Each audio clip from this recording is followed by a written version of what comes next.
아멘. 예수님의 공생애를 한 3년 반 정도 그렇게 잡습니다. 그 3년 반도 잡는 이유는 예수님의 공생애 사역 가운데 예루살렘에 올라가신 기록이 한 3번 정도 됩니다. 그래서 유대인들은 반드시 1년에 6월절 날 경건한 유대인들은 반드시 예루살렘 올라가서 하나님께 예배하잖아요. 그래서 3번 정도 올라가십니다. 그래서 예수님 공생애를 한 3년 반 정도 잡습니다. 그런데 예수님 공생애 가운데 한 2년 정도는 갈릴리 지역, 갈릴리 바다를 중심으로 제자를 부르시고 사역을 하셨습니다. 한 2년 정도 사역을 다 마친 후에 제자들에게 중요한 질문을 합니다. 저렇게 많은 사람들이 나를 따라오는데 그 사람들이 나를 누구라고 생각하더냐. 그 당시 예수님에 대한 소문이 전 이스라엘 나라에 다 퍼졌거든요. 수많은 사람들이 따라다녔습니다. 그 사람들이 도대체 나를 누구라고 생각하더냐. 근데 거의 다 틀린 소리를 해요. 엘리야 같다고 합니다. 예레미야 같다고 합니다. 또 세례요한 중에 세례요한이라고도 합니다. 선지자 중에 하나라고도 합니다. 다 틀린 답입니다. 그래서 예수님 물으시죠. 그러면 너희는 나를 누구라고 생각하느냐? 그때 베드로가 굉장히 중요한 답을 해요. 누가복음에는 하나님의 그리스도이십니다. 마태는 이렇게 기록했어요. 주는 그리스도시요 살아계신 하나님의 아들이십니다. 바로 주님은 창세기 3장 15절의 주인공이신 바로 그분 그리스도로 이 땅 위에 오신 분이십니다. 그때 주님이 너무 기뻐서 베드로에게 중요한 축복을 하죠. 너는 베드로다. 내가 너의 신앙을 반석같이 만들어서 그 신앙 고백 위에 내 교회를 세우겠다. 전도도 하겠다는 거예요. 그리고 음부의 권세가 이기지 못할 것이다. 네가 이 땅 위에서 매면 하늘에서도 매일 것이고 이 땅에서 풀면 하늘에서도 풀린다. 기도응답의 최고의 축복을 다 줬습니다. 이 사건 이후에 요 고백 이후에 주님은 뭘 말씀하십니까? 내가 이제 예루살렘 올라갈 것이다. 그리고 대제사장들과 서기관들에게 잡히게 될 것이고 십자가 질 것이다. 그리고 나는 사흘 만에 다시 부활할 것이다. 이때 처음으로 말씀하십니다. 왜냐하면 주님은 이 땅에 왜 오셨죠? 하나님 나라를 완성해 오셨습니다. 하나님의 나라는 반드시 예수 그리스도의 십자가로 완성되는 나라입니다. 그래서 십자가 지셔야 돼요. 왜 십자가 져야 됩니까? 우리의 모든 근본 문제를 끝내기 위해서, 창세기 3장 저주를 끝내기 위해서, 우리의 모든 지와 저주를 끝내기 위해서, 사단의 권세를 완전히 박살내기 위해서, 하나님 만나는 새로운 길, 산 길을 열기 위해서, 이게 그리스도의 세 가지 군 아닙니까? 영원한 제사장으로 오셔서 우리의 모든 죄와 저주를 끝내셨다. 영원한 왕으로 오셔서 사단의 권세를 완전히 박살내었다. 영원한 선자로 오셔서 하나님 만나는 새로운 길, 산 길을 여셨다. 반드시 십자가 지셔야 돼요. 그리고 무덤에 장사지내마 되었다가 성경의 예언대로 사흘 만에 다시 살아나셔야 됩니다. 왜요? 이분이 그리스도이기 때문에. 그래야 우리를 구원할 복음이 완성되기 때문입니다. 그래서 이런 중요한 고백 받으시고 인자는 십자가 져야 된다 라고 선포하시고 이제 예루살렘으로 올라가는 길입니다. 가는 길에 유대 지역과 베레아 지역을 통과하시면서 하나님 나라에 대한 중요한 말씀을 가르치고 사역을 진행하십니다. 그런 가운데 오늘 본문에 보니까요. 달리 70인 일꾼들을 부르셨다.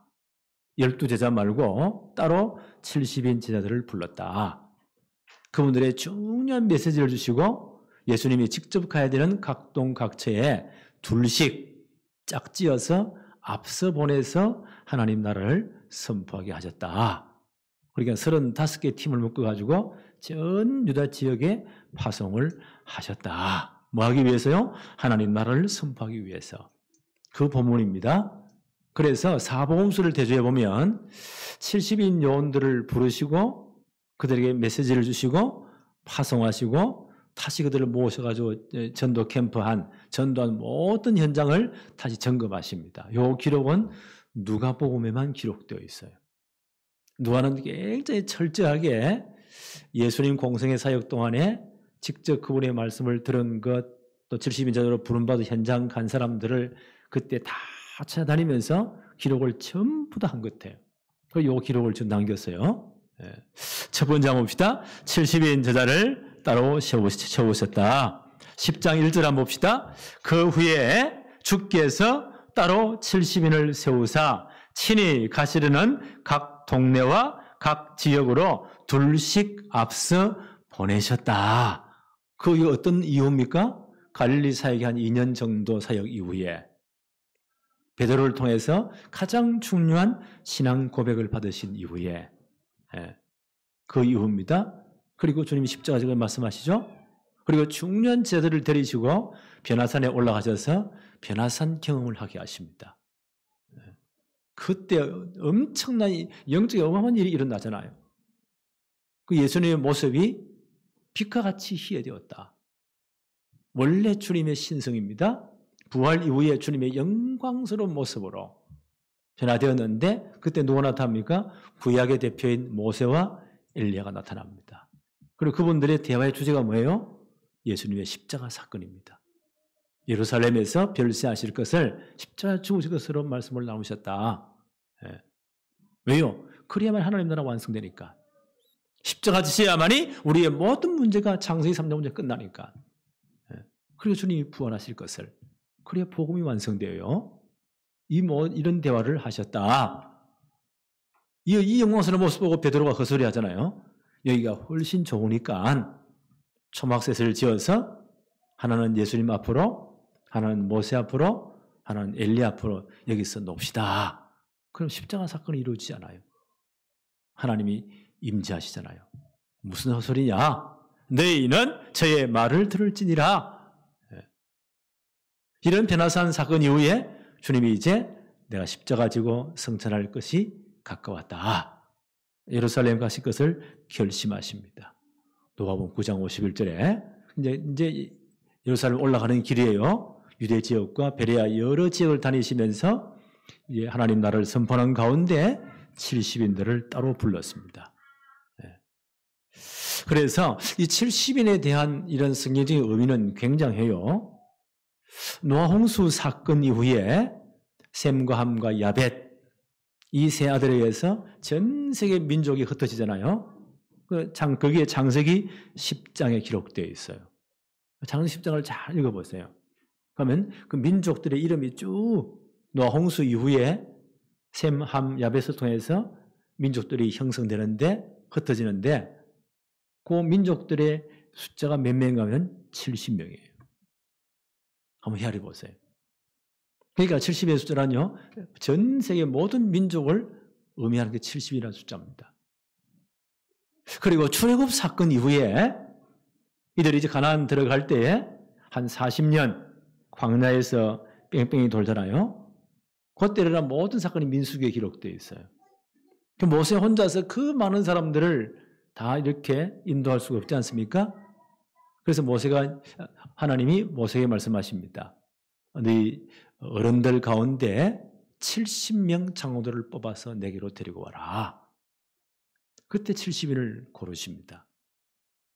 그리고 하나님 앞에 하니까 하나님께서 모세에게 임했던 똑같은 성령의 능력으로 역사하세요.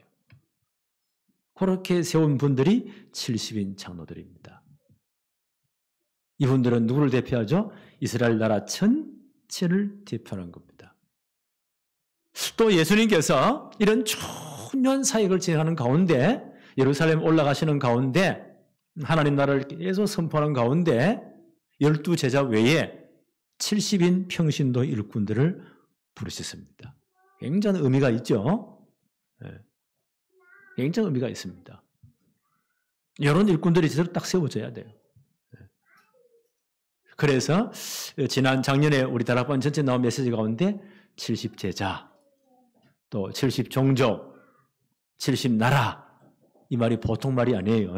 이런 영적인 흐름이 있습니다. 예수님이 70인 제자들을 일꾼들을 부르신 거예요.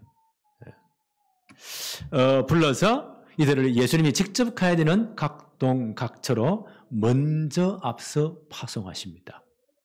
2명씩 짝을 지어가지고. 그래서 지금도 전도하러 갈 때 2명씩 짝을 지어서 이렇게 나가는 것이 굉장히 유리해요. 예수님 이때 2명 짝을 지어 보내십니다.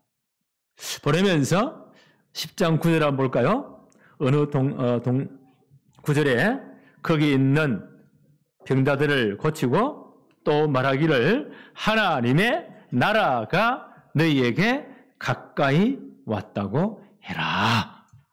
가서 중요한 메시지를 선포할 때 하나님 나라가 가까이 왔다고 선포해라. 11절도 한번 볼까요? 너희 동네에서 우리 발에 묻은 먼지도 떨어버리나 복음 안 받으니까 먼지를 떨어버리고 나와라. 그 분명히 말을 해라고 합니다. 그러나 하나님의 나라가 가까이 온 줄을 알라고 분명히 선포해라. 70인을 왜 불렀습니까? 하나님 나라를 선포하기 위해서. 이런 중요한 일꾼들을 불렀습니다. 누가복음 10장 2절 한번 볼까요? 이르시되 추수할 것은 많되 일꾼이 적으니 그러므로 추수하는 주인에게 청하여 추수할 일꾼들을 보내주소서 기도해라. 왜 70인을 불렀습니까? 앞으로 추수할 일꾼들을 훈련시키기 위해서. 이제 오순절 성령 강림 이후에 이 복음이 예루살렘과 온 유대와 사마리아와 땅까지 복음이 계속 확장되는 거예요. 그때 누가 필요합니까? 이런 복음을 전할 추수할 일꾼들이 필요하기 때문입니다. 왜 추수할 일꾼들이라고 했을까요? 고린도전서 15장 20절에 바울은 이렇게 기록합니다. 예수님의 부활 사건을. 그러나 이제 그리스도께서 죽은 자 가운데서 다시 살아나사 잠자는 자들의 첫 열매가 되셨도다. 예수 그리스도의 부활 사건을 이렇게 해석해요. 모든 잠자는 자들, 성경에는 죽은 자들, 예수 믿고 죽은 자들을 잠잔다 표현했어요. 네. 잠잔다는 것은 뭐예요? 다시 깨어난다는 전제하는 겁니다. 그래서 예수님의 그 죽었다 살만의 부활 사건은 모든 그리스도인들, 예수를 주로 고백한 모든 성도들의 부활의 첫 열매, 모델 케이스가 되었다는 거예요. 주님 재림하는 그날 우리 모두가 예수님의 부활이 첫 열매가 되어서 그와 똑같은 모습으로 부활할 것입니다. 그리고 하나님 나라에서 영원토록 하나님과 함께 왕노릇하게 될 것입니다. 그 그리스도의 부활이 우리의 첫 열매가 되었다는 거예요. 그래서 전도하는 것을 뭘로 표현했나요? 추수할 일꾼들이다. 이 열매를 모으는 것이다. 그 70인 일꾼들을 보내시면서 추수할 것은 많다. 그러나 일꾼이 적지 않느냐. 추수할 일꾼들 보내달라고 정말 기도해라. 그래서 오순절 성령 강림 이후에 이런 중요한 전도는 일어날 것인데 그들을 훈련시키기 위해서 추수할 일꾼들을 훈련시키기 위해서 70인 제자들을 불렀습니다. 그러면서 현장 가기 전에 중요한 메시지를 주지요. 10장 3절부터 한번 볼까요? 이런 메시지를 하십니다. 갈지어다 내가 너희를 보냄이 어린 양을 이리 가운데 보냄과 같다. 그런 위험한 장소로 보낸다는 거예요. 그럼 누가 책임지죠? 하나님이 다 책임지겠다는 거예요. 하나님이 다 아신다는 거예요. 전도에 일어날 모든 문제를 하나님이 다 아신다는 거예요. 염려하지 말아라. 4절 한번 볼까요? 전대나 배낭이나 신발을 가지지 말며 길에서 아무에게도 무난하지 말아라. 하나님이 다 책임지신다는 거예요. 가서 이걸 진짜 체험해 보라는 겁니다. 5절에 보니까 어느 집에 들어가든지 먼저 말하되 이 집이 평안할지어다 하라. 그래서 모든 현재 하나님의 평안을 선포하라는 겁니다. 6절에 만일 평안을 받을 사람이 거기 있으면 너희 평안이 그에게 머물 것이요 그렇지 않으면 너희에게로 돌아오리라. 보고 아마도 전혀 우리가요 낙심할 이유가 없습니다. 축복은 우리가 다 받는 거예요. 7절에 그 집에 유하며 주는 것을 먹고 마시라. 일꾼이 그 삭슬 받는 것이 마땅하니라. 모두 하나님 다 준비하셨다는 거예요. 우리 삶을 책임지신다는 거예요.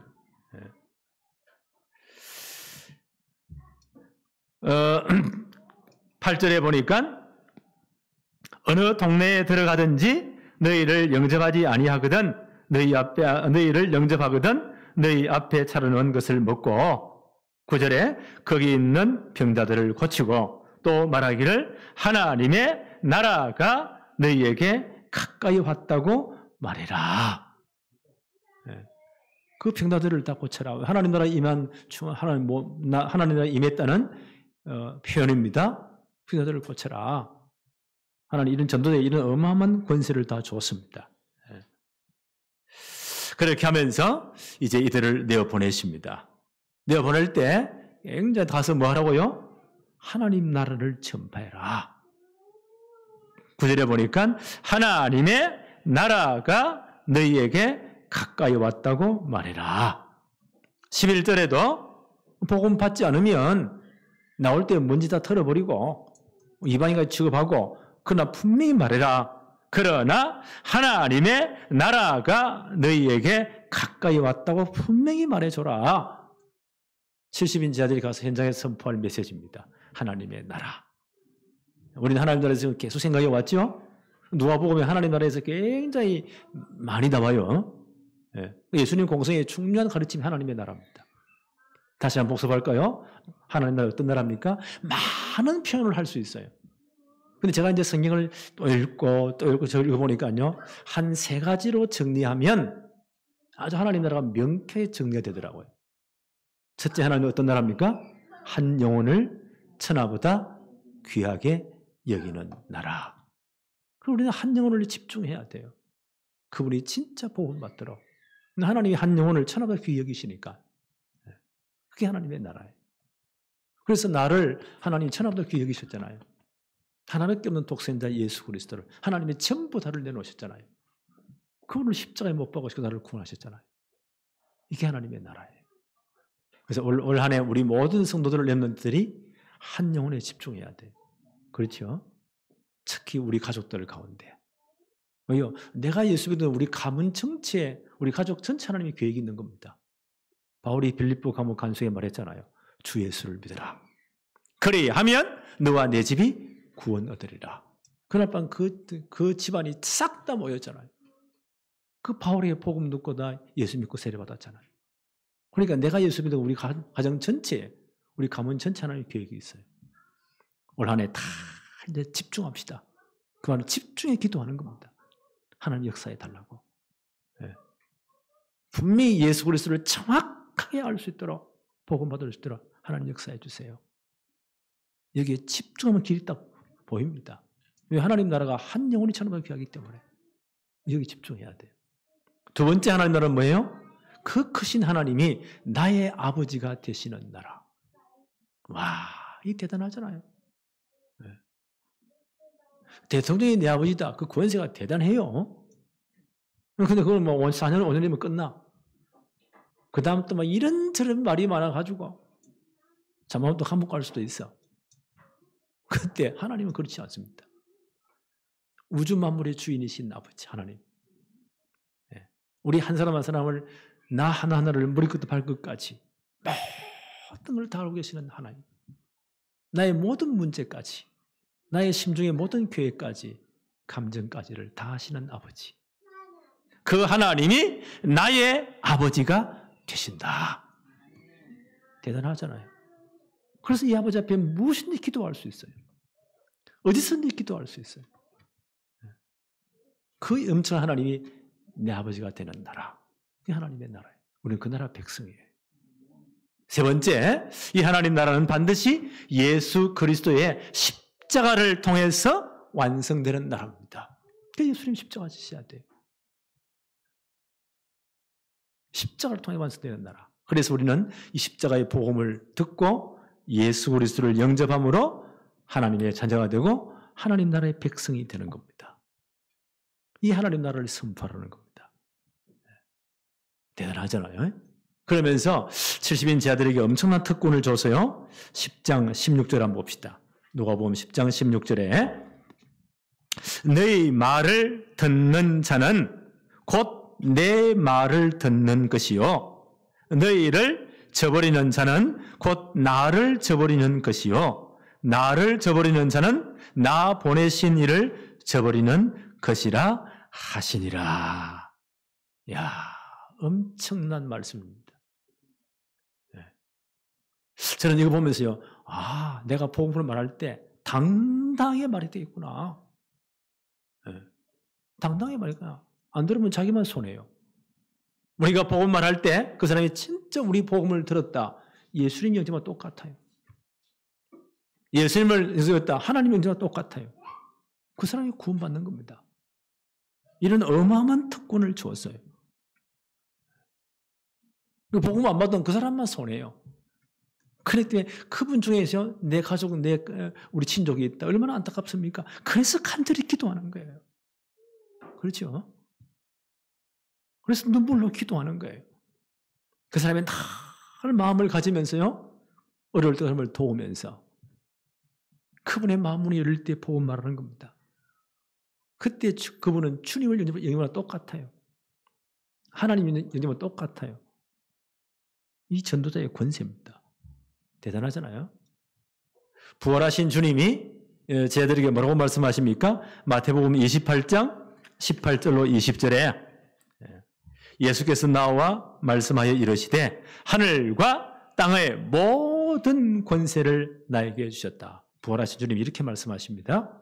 하늘 땅 모든 권세가 내게 있다. 그러므로 너희는 가서 모든 민족을 제자로 삼아라. 이 전도자는 우리에게 모든 민족을 다 주었습니다.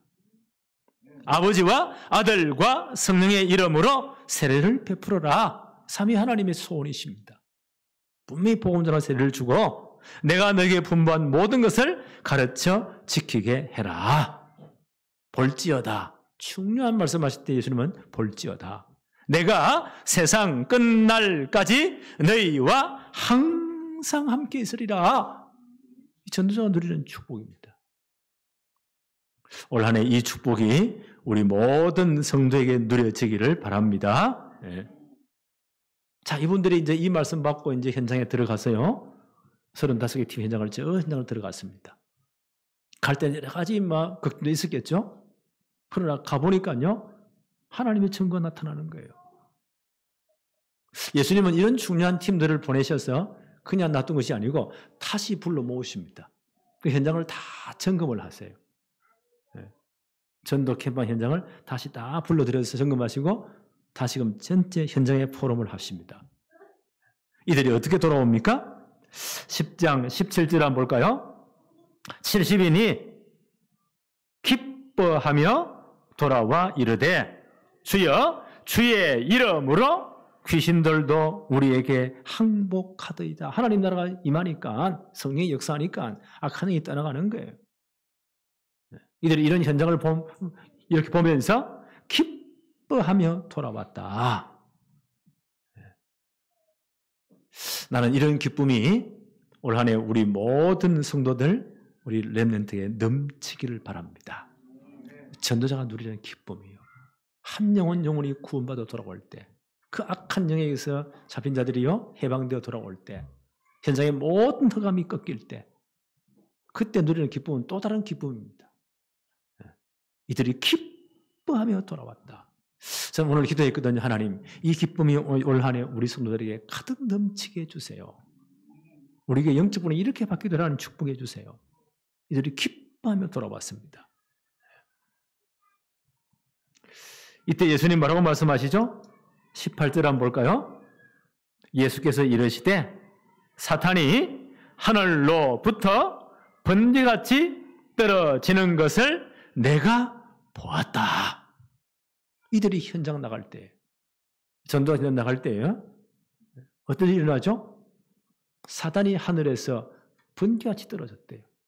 이 영계에 어마어마한 역사가 일어나는 거예요. 우리 눈으로 볼 수 없지만 영적인 어마어마한 역사가 일어나는 겁니다. 영계 역사가 일어나는 거예요.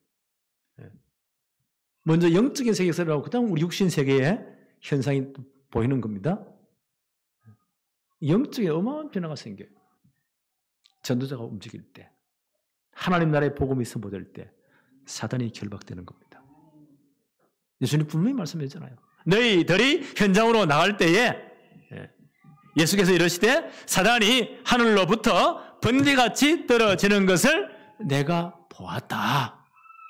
영적인 어마어마한 역사입니다. 그러면서 19절 한번 볼까요? 내가 너희에게 뱀과 정갈을 밟으며 원수의 모든 능력을 제어할 권세를 주었으니 너희를 해할 자가 결코 없으리라. 영적인 이야기입니다. 뱀과 정갈을 밟으며 무슨 이야기입니까?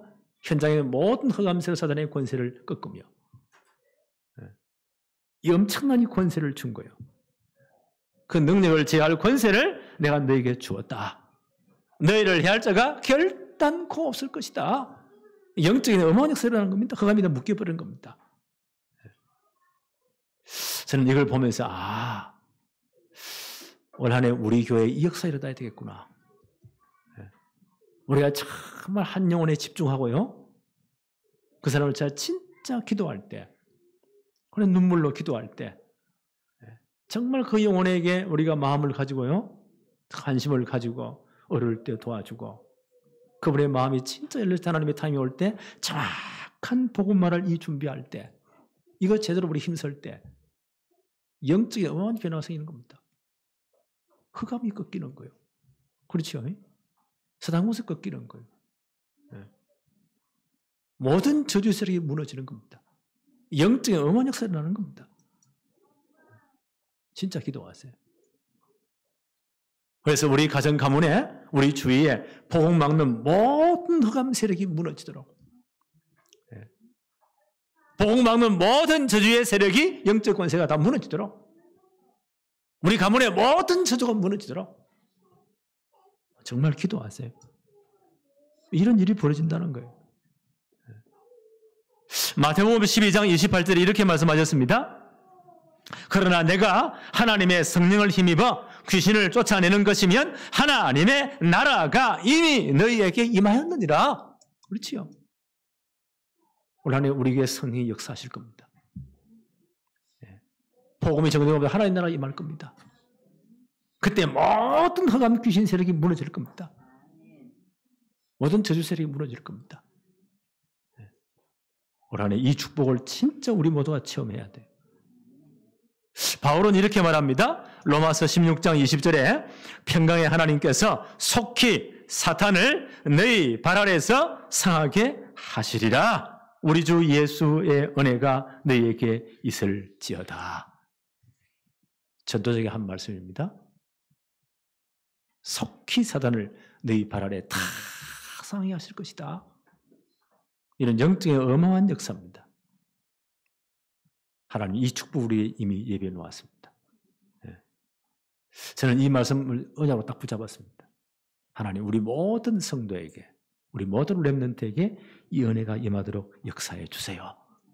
모든 가정 가문에 흑암이 다 묶이도록 두단고세가 다 묶이도록 저주가 다 묶이도록 왜요? 어마어마한 하나님 나라 임하니까 이 복음이 증거되니까 이 역사 일어나기를 바랍니다. 그러면서 예수님 이런 말씀하셨습니다. 누가복음 10장 20절에 그러나 귀신들이 너희에게 항복하는 것으로 기뻐하지 말고 너희 이름이 하늘에 기록된 것으로 기뻐해라. 역사 일어났습니다. 병자가 나았습니다. 귀신이 쫓겨갔습니다. 얼마나 익사이팅합니까? 그렇죠? 그런데 그거 기뻐하지 말고 그건 당연한 것이고 뭘 기뻐하라고요? 너희의 이름이 하늘에 기록된 것으로 기뻐해라. 네가 하나님 나라의 백성 된 것, 그 한 영혼이 구원받아 하나님 백성 된 것, 그걸 기뻐해라. 귀신이 항복하는 것보다 한 영혼 구원이 더 귀하기 때문입니다. 그렇죠? 왜요? 하나님 나라는 한 영혼이 천하보다 귀하기 때문에. 그 한 영혼이 구원받은 그게 진짜 너희 기쁨이다. 올 한 해 이 기쁨이 충만하기를 바랍니다. 또 이런 역사 일어났다. 이것이 우리 신앙의 바탕이 되면 큰일 나요. 이런 기적과 이적이 일어났다. 은사가 나타났다. 그게 신앙 기적 안 돼요. 그럼 이것 때문에 복음 때문에 환란이 올 때 핍박을 어떻게 하랍니까? 그때 이거 가지고 무너지는 겁니다. 바울은 뭐라고 말했습니까? 빌립보 3장 20절에 우리의 이름이 하늘나라에 기록되어 있다. 그래서 빌립보 4장 4절에 항상 기뻐해라. 왜요? 우리 기쁨의 근원이 하나님 나라의 백성된 겁니다. 하나님 나라에 내 이름이 기록된 겁니다. 이게 구원의 확신이잖아요. 이게 우리의 진정한 기쁨이 돼야 돼요. 그래 어떤 환난 핍박도 어려움 다 이깁니다. 그래서 너희 이름이 하늘에 기록되어 기뻐해라. 어마어마한 이적과 역사가 나타났다. 은사가 나타났다. 물론 기쁜 일이고 좋은 일입니다. 그러나 우리의 진짜 기쁨은 뭐가 돼야 됩니까? 하나님 나라에 내 이름이 기록된 것. 내가 전도한 그 한 영혼이 정말 구원받고 그 이름이 하늘에 기록된 것. 이게 진짜 기쁨이 돼야 돼요. 이 기쁨이 넘치기를 바랍니다. 그래서 한 5가지 우리 기쁨과 확신이 있어야 돼요. 첫째, 빌립보 3장 20절 너희 이름이 하늘에 기록되었다. 이게 우리의 진짜 기쁨이 돼야 돼요. 이걸 구원의 확신이라고 해요. 그렇죠? 예수 그리스도를 진짜 주로 영접한 순간 우리 이름이 하늘나라 생명록에 딱 기록됩니다. 절대로 지울 수 없습니다. 그 사람 영원히 하늘나라 백성이에요. 그럼 묻습니다. 저렇게 못된 인간도 하나님의 백성 맞습니까? 좀 못된 하나님의 백성이에요. 하나님 어떻게 해요? 그 사람 지를 잡겠죠? 손을 좀 보겠죠? 그때 많은 사건이 일어나요. 그러나 절대 멸망하지 않습니다. 하나님 그를 회개시키시고 더욱더 성화시키고 가십니다. 한 번 구원받는 하나님의 백성, 영원히 하늘나라의 백성입니다. 왜? 우리 이름이 생명에 기록되기 때문에. 이게 우리 진정한 기쁨이 돼야 돼요. 두 번째, 하나님 백성이 반드시 뭐가 있습니까? 기도하면 응답이 되어요. 예수님 말씀하셨잖아요. 요한복음 15장 7절에 너희가 내 안에 거하고 구원받은 거죠? 내 말이 너희 안에 거하면 진짜 너희가 말씀을 언약 붙잡고 기도하면 무엇인지 구하라. 이루어진다고 했습니다. 말씀을 진짜 언약으로 붙잡을 때. 그래서 올 한 해 우리가 정말 말씀에 집중해야 돼요. 언약을 제대로 붙잡았고 강단 메시지 흐름을 늘 놓치면 안 돼요. 한 단어 한 문제 진짜 붙잡으세요. 내 말이 너희 안에 거하면 무엇이든 원하는 대로 구하라. 이루어질 것이다. 기도 응답의 확신. 이게 우리 기쁨이 돼야 돼요. 세 번째, 구원받은 우리는 성령이 우리 속에 와 계시잖아요. 영원히 우리 속에 우리와 함께 하시고 우리 속에 내주하십니다. 하나님께서 모든 우리에게요 가르치고 인도하십니다. 요한복음 14장 26, 27절에 보혜사 곧 아버지께서 내 이름으로 보내실 성령 그가 너희에게 모든 것을 가르치고 내가 너희에게 분부한 모든 것을 생각나게 하리라. 평안을 너희에게 끼치노니 곧 나의 평안을 너희에게 주노라. 내가 너희에게 주는 것은 세상이 주는 것과 같지 아니하니라. 너희는 마음에 근심하지도 말고 두려워하지도 말아라. 구원받는 우리에게 성령께서 우리와 함께 하십니다. 영원토록 함께 하십니다. 진리를 깨닫게 하시고 말씀을 깨닫게도 하시면서 하늘의 평안을 주십니다. 놀라운 축복입니다. 우리는 이 성령에 인도받는 엄청난 축복, 우리 이 확신, 하나님 이 평안을 주신대요. 이게 우리 기쁨이 돼야 돼요. 네 번째, 사죄의 확신. 로마서 8장 1절 2절에 이렇게 말씀하십니다. 그러므로 이제 그리스도 예수 안에 있는 자에게는 결코 정죄함이 없나니. 우리는 결코 율법의 정죄함이 없습니다. 왜요? 십자가에서 주님이 다 끝냈기 때문에. 이런 생명의 성령의 법이 죄와 사망의 법에서 너희를 해방하였습니다. 그렇죠? 우리 율법의 정죄를 잊지 않습니다. 저는 십자가에 다 끝냈잖아요. 우리가 혹시 이 땅에 살 동안요, 모르고 넘어졌을 때, 실수했을 때, 우리 이 땅은 아직까지 창세기 3장 문제가 있거든요. 예수님과 천국 딱 가버리면 아무 문제 없는데 이 땅에 살 날이 남아 있어요.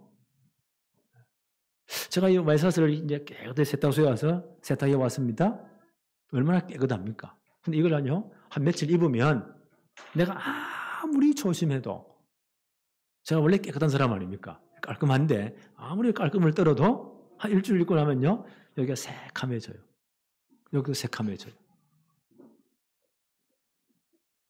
우리가 그럴 수 있다는 거예요. 혹시 실수할 수도 있고 혹시 죄를 범할 수도 있습니다. 원리적으로는요, 주님 십자가에 다 끝났어요. 그러나 이런 오염이 될 수 있단 말이에요. 그때 어떻게 해야 돼요? 요한일서 1장 9절에 이렇게 말씀합니다. 만일 우리가 우리 죄를 자백하면 그는 미쁘시고 어로우사 우리 죄를 사하시며 우리를 모든 불의에서 깨끗하게 하실 것이다. 그리스도의 십자가의 피로 다 씻어버리겠다. 단 자백하면. 동일서에서 뭔가 같이 멀게 할 것이다. 사죄의 확신. 하나님 반드시 그렇게 하십니다. 그리고 우리에게요, 힘을 주십니다. 다시 일어설 수 있도록. 다섯 번째, 승리의 확신. 우리는 절대 망할 수가 없습니다. 예수님이 이렇게 말씀하셨습니다. 누가복음 16장 33절에 이것을 너희에게 이르는 것은 너희로 내 안에서 평안을 누리게 하려 함이라. 세상에서는 너희가 환난을 당하나 담대하라. 내가 세상을 이기었노라. 그렇죠? 여러 가지 환난 비평이 올 수도 있습니다. 시험도 올 수 있어요. 예수님 뭐라고 말씀하세요? 담대하라. 내가 세상을 이겼다. 내가 너에게 참 평안을 주겠다는 거예요. 그러니까 염려하지 말라는 거예요. 그래서 바울은 이렇게 말합니다. 고린도전서 10장 13절에 사람이 감당할 시험 밖에는 너희가 당한 것이 없나니 오직 하나님은 미쁘사 너희가 감당하지 못할 시험 당함을 허락하지 아니하시고 시험 당할 즈음에 또한 피할 길을 내사 너희로 능히 감당하게 하시느니라. 그렇죠. 감당할 시험을 허락하세요. 왜? 하나님 나를 너무너무 잘 아시기 때문에. 그 목사에는 좀 이런 시험이 오지 않겠죠? 적어도 진리를 위해 생을 걸 시험이 올 겁니다. 능히 감당케 하십니다. 만약 감당하지 못한 하나님은 피할 길을 열어버려요. 그래서 모든 걸 감당케 하신다. 승리의 확신. 여러분 여러 가지 시험 당합니까? 하나님 반드시요 이길 믿음을 주십니다. 그 시험 허락하기 이유는 여러분이 감당할 능력이 되기 때문에 허락하시는 겁니다. 우리는 절대 망할 수가 없습니다. 내가 내 능력이 진짜 내 하나님 피할 길을 열어버려요. 우리 하나님은 그런 분이십니다. 승리의 확신. 오늘 이 확신이 제대로 다 이제 마음속에 새겨 넣으시기 바랍니다. 이게 우리 진짜 기쁨이 돼야 돼요. 복습할까요? 구원의 확신. 그렇죠? 우리 이름이 하늘에 기록되어 있어요. 우리 절대 그 이하로 망할 수 없어요. 두 번째, 기도응답의 확신. 다 말씀적으로 진짜 기도할 때. 세 번째, 성령께서 내 모든 삶을 인도함의 확신. 네 번째 뭐예요? 혹시 내가 실수의 죄를 지었다. 자백하면 하나님은 모든 죄를 사해 주신다. 사죄의 확신. 다섯 번째 뭡니까? 승리의 확신. 어떤 것도 이길 수가 있습니다. 하나님은 내 모든 것을 아시기 때문에 감당할 시험만 허락하십니다. 그래서 그러면 이걸 거꾸로 뒤집으면요, 그 사람이 여러 가지 고통을 시험 당한다. 그 믿음의 수준입니다. 큰 시험 당한다. 그 믿음이 그만큼 크다는 거예요. 하나님 그만큼 큰 믿음을 연달하신다는 거예요. 반드시 승리하게 하십니다. 오늘 이 확신과 기쁨이 여러분에게 넘치기를 바랍니다. 하나님 아버지 감사합니다. 오늘도 하나님 나라의 백성된 우리가 예배하며 또 말씀을 들으며 나에게 주신 언약으로 붙잡게 하심을 너무 감사합니다.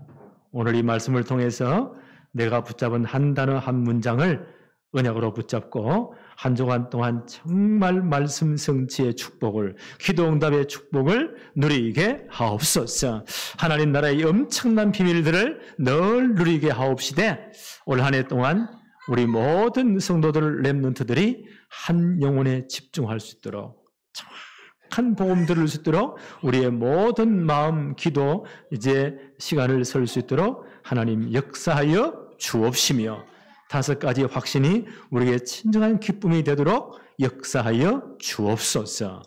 예수 그리스도 이름으로 기도하옵나이다. 아멘.